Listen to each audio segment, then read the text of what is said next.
भारत की स्थिति पिछले 70 सालों में इतनी खराब कभी नहीं हुई, भारत की विदेश नीति की दुर्दशा इतनी खराब कभी नहीं हुई कि भारत कोई स्टेक होल्डर ही नहीं।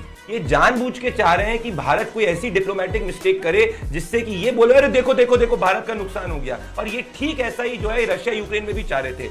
ईरान की सबसे बड़ी है कि जब भी भारत और पाकिस्तान का युद्ध हुआ है वो पाकिस्तान की तरफ खड़ा हुआ है। तो भारत जो कर रहा है वो बहुत ठीक है, क्योंकि आपको अपना नेशनल हित देखना होता है। There are no permanent friends and permanent enemies in international relation. है जिस मुल्क ने भारत पाकिस्तान युद्ध में हमेशा पाकिस्तान का साथ दिया, वो कभी भारत के साथ खड़ा नहीं रहा। आज उस मुल्क के लिए हमारे विपक्षी नेताओं का दिल इतना ज्यादा क्यों धड़क रहा है? जिनके दिमाग में कुछ पर्दे पड़ गए हैं भारतीय जनता पार्टी की चाटुकारिता के, वो पुरानी डिप्लोमेटिक बुक्स को उठा करके देख ले। भारत पाकिस्तान युद्ध के दौरान क्या पाकिस्तान के साथ ईरान खड़ा नहीं था? क्या ये गलत बात है? क्या ये झूठी बातें हैं? जिन लोगों ने देश के लिए सेना में रहकर अपनी पूरी जिंदगी खपा दी, आज उनको आप चाटुकार कह रहे हैं सुरेंद्र राजपूत जी, और आपको क्या शर्म नहीं आती है इस तरह की भाषा का इस्तेमाल करते हुए? और कतई बर्दाश्त नहीं किया जाएगा हमारे मेजर जनरल को अगर आप चाटुकार भाषा में संबोधित करेंगे तो। शर्म करिए अपने ऊपर, शर्म करिए अपने ऊपर सुरेंद्र राजपूत जी। सेना के किसी भी व्यक्ति को लेकर एक टिप्पणी बर्दाश्त नहीं करूंगी, मैं एक टिप्पणी बर्दाश्त नहीं करूंगी।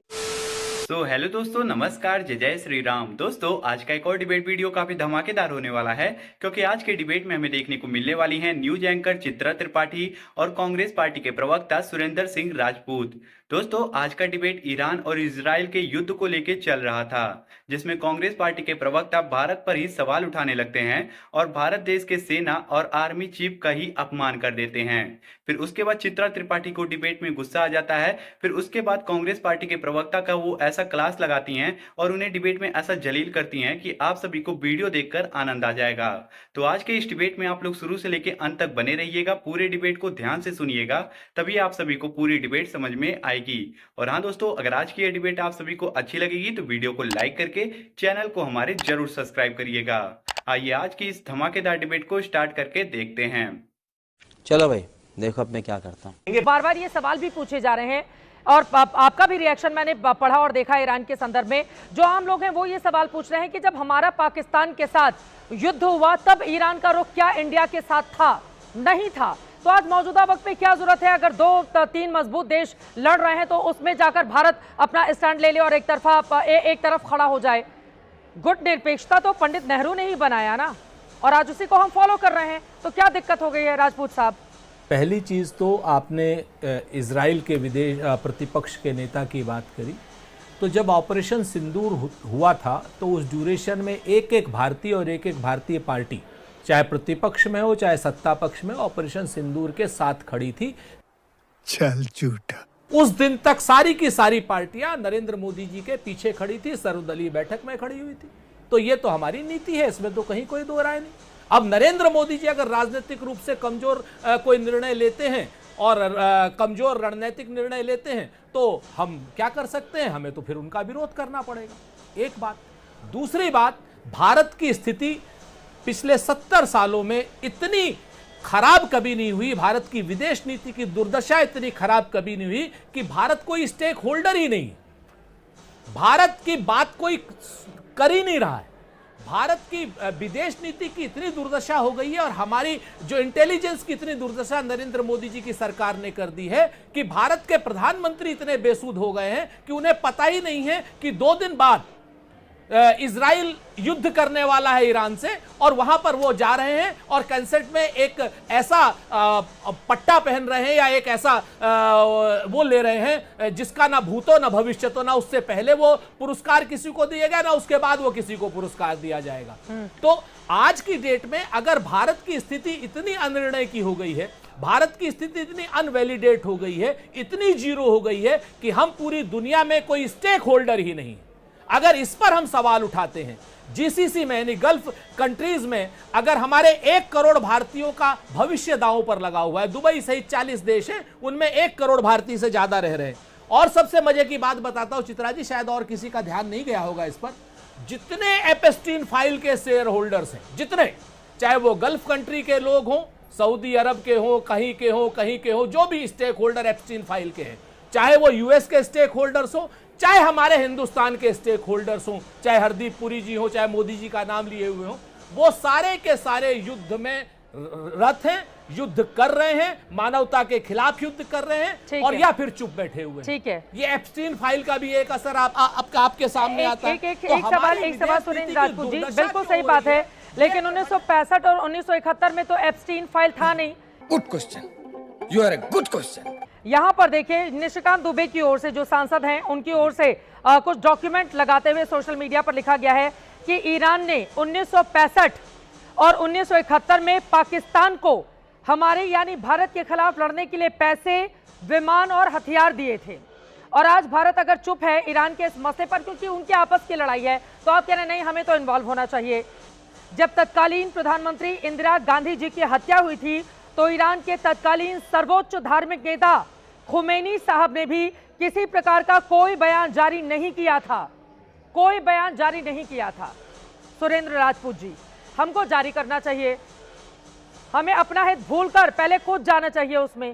सुरेंद्र राजपूत जी, शायद या तो आप कांग्रेस की बात नहीं समझ रही हैं या समझना नहीं चाह रही। आप एक जीनियस प्रस्तोता हैं, हम इस चीज को मानते हैं। अच्छा, पहली चीज तो भारत को कभी भी, हिंदुस्तान को कभी भी कांग्रेस ने नहीं कहा इन्वॉल्व हो। हमने कहा अन्याय के खिलाफ आवाज उठाना, इन्वॉल्व होना नहीं होता है, नंबर एक। नंबर दो, अगर हमारी नेता की हत्या के खिलाफ अगर कोई चीज, कोई आदमी नहीं बोल रहा है, तो इसका मतलब ये नहीं है कि हम किसी के अन्याय के खिलाफ ना बोले। अरे चुप कर भिखारी। ये जानबूझ के चाह रहे हैं कि भारत कोई ऐसी डिप्लोमेटिक मिस्टेक करे जिससे कि ये बोले अरे देखो देखो देखो भारत का नुकसान हो गया। और ये ठीक ऐसा ही जो है रशिया यूक्रेन में भी चाह रहे थे। जब ऑपरेशन सिंदूर हुआ था चित्रा जी, हर देशभक्त ने देखा कि कैसे 1000 से ज्यादा पाकिस्तानी जो ड्रोन्स आए थे उसको भारत की सेना ने मुंहतोड़ जवाब दिया, खत्म हुआ। 1 इंच भी जो है हमारी भूमि को ना हमारे किसी भारतवासी को दिक्कत हुई। ये हमारा राष्ट्रीय हित था। तब क्या कोई पूरी दुनिया जो है वो आके बोली कि हम इंटरफेयर करेंगे? क्या बोले? ये इंडिया ने, पाकिस्तान ने हिंदुस्तान के ऊपर आतंकी हमला किया और हिंदुस्तान ने मुंहतोड़ जवाब दिया। तब भी कांग्रेसी उस वक्त ये पूछ रहे थे कि भारत ने बहुत बड़ी गलती की, बताओ भारत के जेट्स कितने गिरे। ये नहीं पूछ रहे थे कि पाकिस्तान के कितने जेट्स भारत ने मारे, ये पूछ रहे थे कि हिंदुस्तान के कितने जेट्स गिरे। ये बड़ी अच्छी बात कही आप। अश्विनी शिवाजी, तो इसी के साथ मेरा सवाल ये है, आप देखिए आपने देश की सेवा में अपनी पूरी जिंदगी लगा दी। मेरा सवाल आपसे ये है कि जब मौजूदा वक्त में विपक्षी दलों की ओर से ये सवाल पूछे जाते हैं कि ईरान को लेकर हम साफ साफ क्यों नहीं बोल रहे हैं, वहां पर खामनेई की हत्या कर दी गई, उसको लेकर हमारा रुख स्पष्टता के साथ सामने क्यों नहीं आता है, तो इस पर आप क्या जवाब देना चाहेंगे? तो कई बार चुप रहने में ही बहुत कुछ है। क्या बात है सर, क्या बात है सर। और आपने चुप रह के भी काफी कुछ कह दिया है। तो मुझे लगता है कई बार सोच विचार करके चलना पड़ता है। और ये बात अगर आप ईरान की कर रहे हो, मैं 2 बातें बताना चाहूंगा ईरान के में, क्योंकि मैंने उनके ऊपर स्टडी किया और अच्छे भी नहीं रहा अभी। ईरान की सबसे बड़ी है कि जब भी भारत और पाकिस्तान का युद्ध हुआ है, वो पाकिस्तान की तरफ खड़ा हुआ है। कश्मीर इशू उसने बार बार उठाया। हाँ, आज ये भी सच्चाई है कि अब ऑफ लेट लास्ट 10 साल से हमारे रिलेशन ईरान से अच्छे हुए हैं, स्पेशली चाबार को लेके, क्योंकि चाबार पोर्ट भारत के हित में है। वो एक बाईपास करता पाकिस्तान को, जाता है अफगानिस्तान, सेंट्रल एशियन स्टेट और नॉर्थ साउथ ट्रांसपोर्ट कॉरिडोर को जोड़ता है। इस हिसाब से भारत ने अभी भी बोला है कि अगर कोई मध्यस्थता या कोई ऐसा काम कर सकता है इस इलाके में, वो भारत ही है, क्योंकि भारत के रिलेशन सभी मुस्लिम कंट्री से भी अच्छे हैं, इजराइल से भी हैं, ईरान से भी अच्छे हैं। तो कई बार होता है चुप रहना ही मुझे लगता है बेटर है डिप्लोमेसी में, और इसी को हम दिखा रहे हैं। सच्चाई ये है, अगर आप सिचुएशन को पूरी तरीके से परखें तो भारत जो कर रहा है वो बहुत ठीक है, क्योंकि आपको अपना नेशनल हित देखना होता है। There are no permanent friends and permanent enemies in international relation. जो परमानेंट है वो आपके नेशनल इंटरेस्ट है। मुझे लगता है सोच समझ के भारत की डिप्लोमेसी जा रही है, एक मैच्योर डिप्लोमेसी का मुजाहरा किया है। तो ऐसे मौके पे जब दूसरे देश भी खुल के नहीं आए हैं, कई मुस्लिम वर्ल्ड में किसी ने कुछ नहीं बोला, तो हमें भी सोच के चलना है। बात तो सही है। राजपूत जी, अब मेरा ये सवाल है, जिस मुल्क ने भारत पाकिस्तान युद्ध में हमेशा पाकिस्तान का साथ दिया, वो कभी भारत के साथ खड़ा नहीं रहा, आज उस मुल्क के लिए हमारे विपक्षी नेताओं का दिल इतना ज्यादा क्यों धड़क रहा है?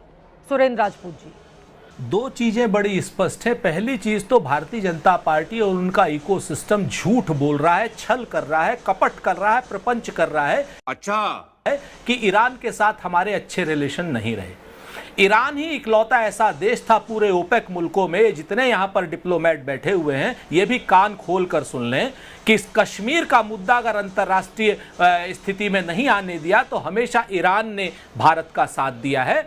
ऑफिशियली भी अनऑफिशियली भी जिनके दिमाग में कुछ पर्दे पड़ गए हैं भारतीय जनता पार्टी की चाटुकारिता के, वो पुरानी डिप्लोमेटिक बुक्स को उठा करके देख लें। नंबर 1, बड़ा ट्रस्टेड पार्टनर रहा हमारा और बड़ा सही पार्टनर रहा।